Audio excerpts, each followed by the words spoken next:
Anne Deblinière, donc vous êtes docteur d'État, co-directrice de l'Executive Master Management de la formation, directrice de l'Executive Master Coaching, accompagnement de la transformation des organisations publiques. Vous êtes présidente de l'Institut supérieur des métiers. Vous avez suivi attentivement le balbutiement de notre projet jusqu'à ce jour. Vous allez pouvoir peut-être nous éclairer sur une prise de recul sur ce sujet complexe de la compétence que nous avons abordé ce matin. Merci Amélie. Vous m'avez invitée comme témoin au terme de cette matinée. Je voulais d'abord revenir rapidement sur ce que j'avais entendu, notamment dans la table ronde et lorsque vous avez présenté l'outil. Et effectivement, comme le soulignait en tout début Patrick Marchand, l'approche compétence au service de la richesse des territoires, voilà un objectif auquel nous rêvions tous depuis longtemps. Donc je voulais saluer cette initiative et j'ai retenu parmi les propos qui ont été tenus ce matin au moins 5 points, 5 effets attendus, 5 ressorts de l'approche compétence au service des territoires. Il a été évoqué par Isabelle Gaudron, une nouvelle façon d'approcher des problèmes complexes.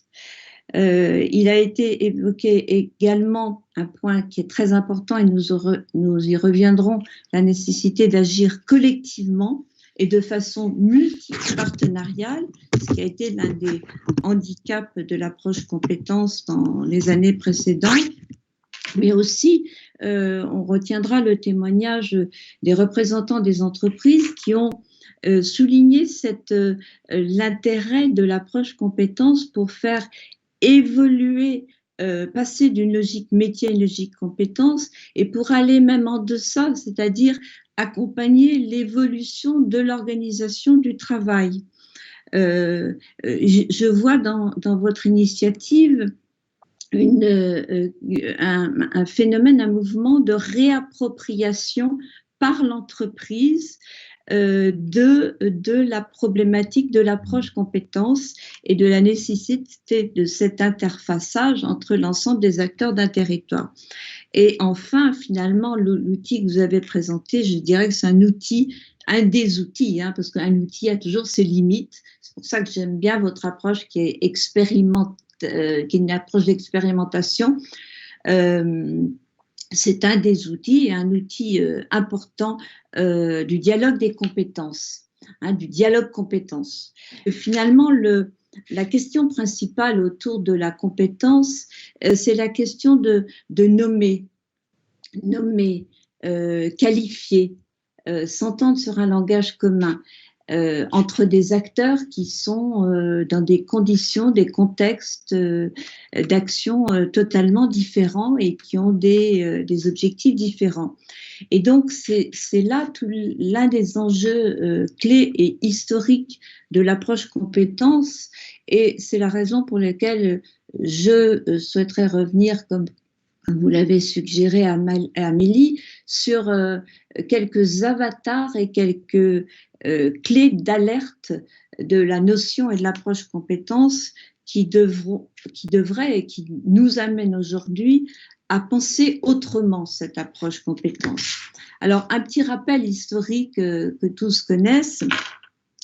La notion de compétence, c'est une notion clé déjà depuis assez longtemps dans le monde de la formation et de l'entreprise, puisque la date fondatrice, l'une des dates clés, c'est 1998, la déclaration du MEDEF aux entretiens de Deauville, qui place la compétence au cœur d'une double responsabilité. Ça, c'est intéressant, une double responsabilité, la responsabilité de l'employeur et la responsabilité des salariés. Donc, il s'agit dès lors d'un bien commun qui est partagé et qui laisse supposer la nécessité de critères et de langage commun. Et donc, la notion de compétence se présente dès le début comme un trait d'union entre les entreprises avec ces exigences de réactivité, d'anticipation, d'innovation dans une économie mondiale en pleine mutation, les actifs avec leurs contraintes de valorisation, de formation, mais aussi de valorisation, de reconnaissance des acquis, mais aussi de mobilité professionnelle et par ailleurs le monde de la formation qui est aussi également conduit à réinventer ses pratiques en termes d'ingénierie de programmes davantage orientés sur la production et la certification des compétences. Donc, historiquement, l'approche compétence représente une autre façon, doit représenter une autre façon de voir les problèmes de formation, de gestion des ressources humaines et du management qui implique l'ensemble des acteurs. Mais un bien commun, je l'ai dit tout à l'heure, ça signifie un langage commun. Et c'est un point sur lequel les travaux ont buté depuis des années, chacun mettant sous ce mot des contenus différents. C'est une des difficultés d'ailleurs que les travaux récents du réseau emploi compétences dans lequel nous avons travaillé, Amélie et moi, ont bien mis en évidence. On ne parle pas le même langage. Grande entreprise, petite entreprise, mais aussi opérateurs et acteurs de la formation. Effectivement, les définitions sont nombreuses et elles n'ont cessé de tenter d'approcher les composantes de la compétence, mettant tantôt l'accent sur les savoirs, les savoir-faire, et la question était posée tout à l'heure, est-ce qu'on distingue savoir, savoir-faire, tantôt sur les compétences transversales, et plus le travail devient incertain, plus on dit qu'il faut développer des soft skills, des compétences transversales, tantôt sur la combinaison des trois, tantôt, comme vous l'avez dit, sur l'action même et sa finalité. Et souvent, dans les tentatives de définition de la compétence, finalement, on perd de vue la réalité du travail. Or, on le sait tous, et les entreprises l'ont bien confirmé ce matin, la compétence ne peut se lire indépendamment de l'action dans laquelle elle est mise en œuvre.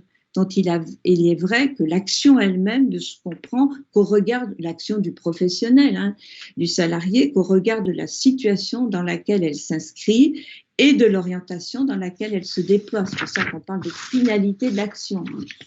On n'est pas des robots.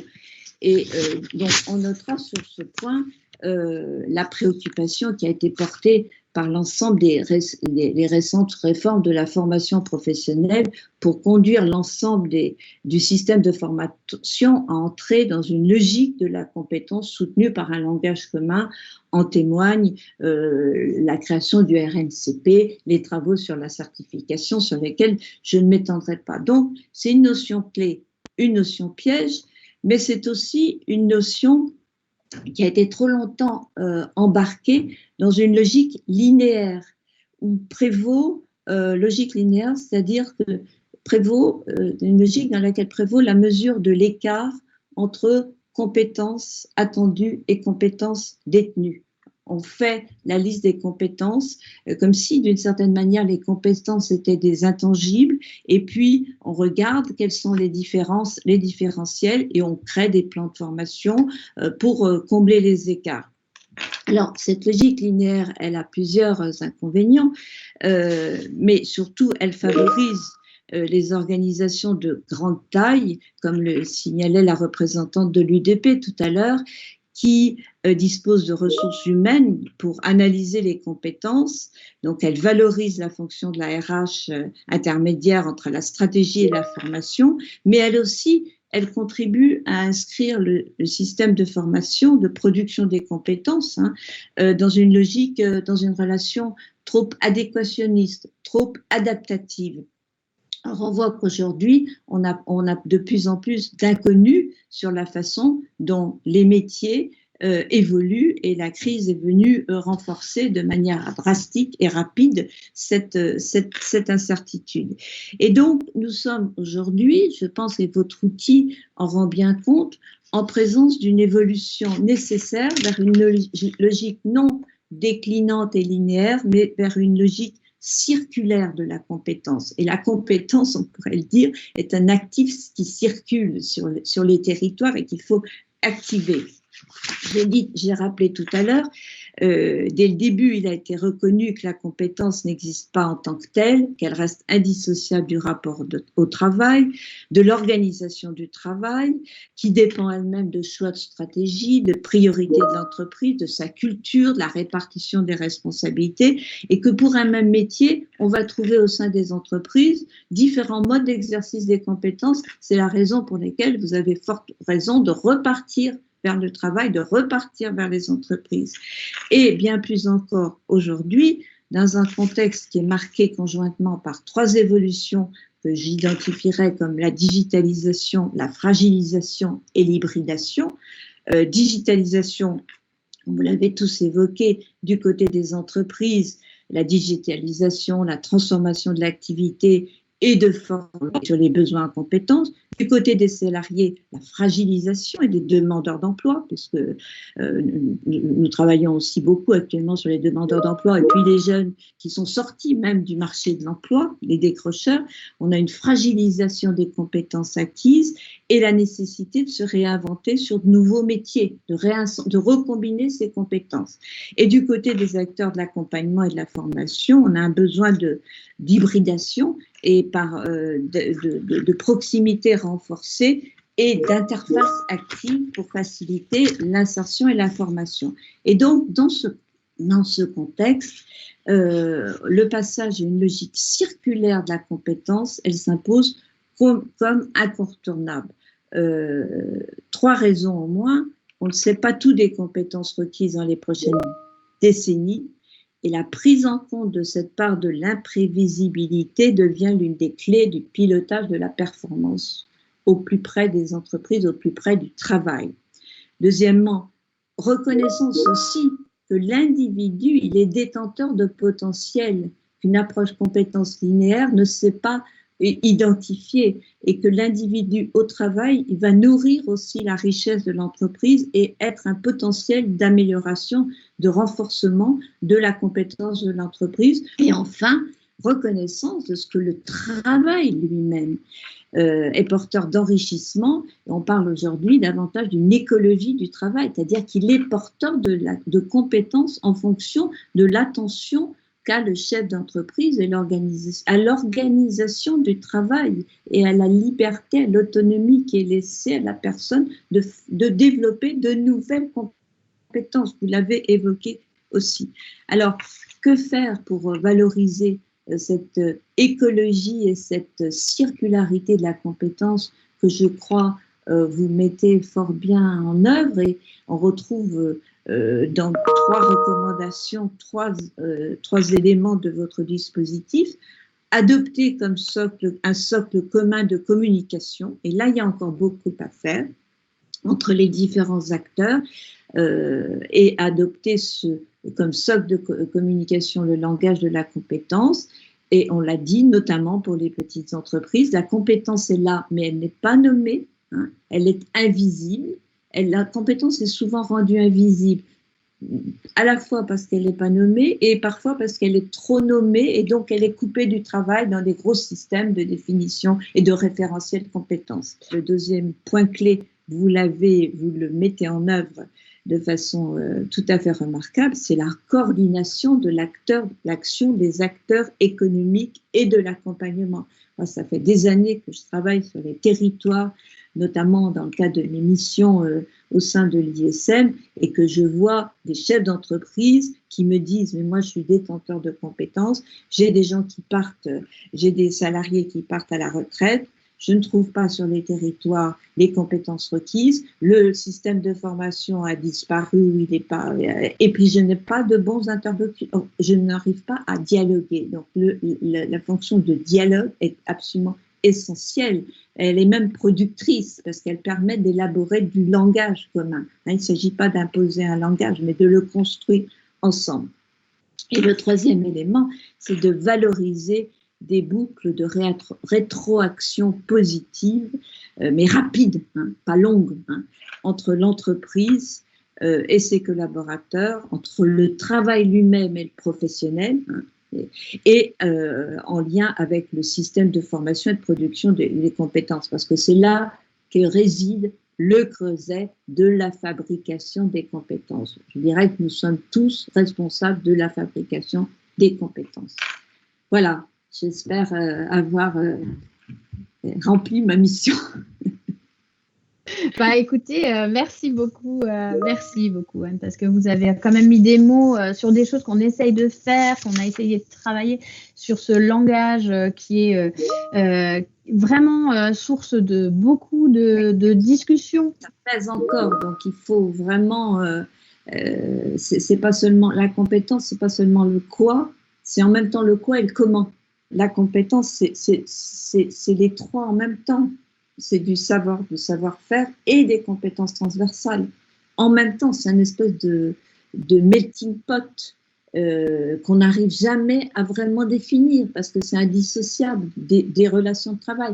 Et les définitions, elles sont toutes imparfaites, mais elles ont une visée relativement courte et opérationnelle. C'est une façon de faire consensus pour aller plus avant. Moi, je retiens voilà, cette notion de compétence qui circule sur les territoires entre voilà, la définition de ce qui se passe au travail, ce qui se passe sur un territoire, voilà, comment c'est décrit par l'employeur, par le salarié, comment c'est pris en charge par les acteurs du territoire. Et tout ça, donc voilà, j'allais dire, c'est peut-être même la conclusion de la matinée, c'est ce qu'on essaye de faire, de dire, bah, mettons-nous ensemble pour porter ce langage. Voilà, on vous propose cet outil pour que ce soit un support et que vous puissiez accompagner une discussion sereine avec l'entreprise en disant, voilà, effectivement, la compétence est un sujet compliqué, mais il ne faut pas en avoir peur, il faut juste essayer de dire avec vos propres mots, et c'est vraiment ça qu'on essaye de porter, c'est dites-le avec vos mots.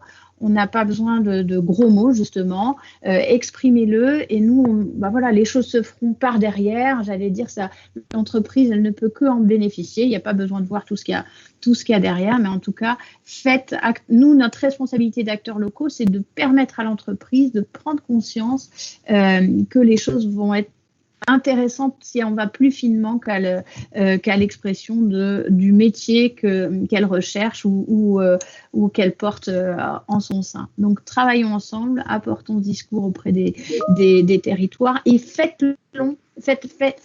permettons que ce soit capitalisé sur un outil accessible à tous. Je pense que ce sera une réussite si nos acteurs, collègues, homologues réussissent à s'emparer de cet outil.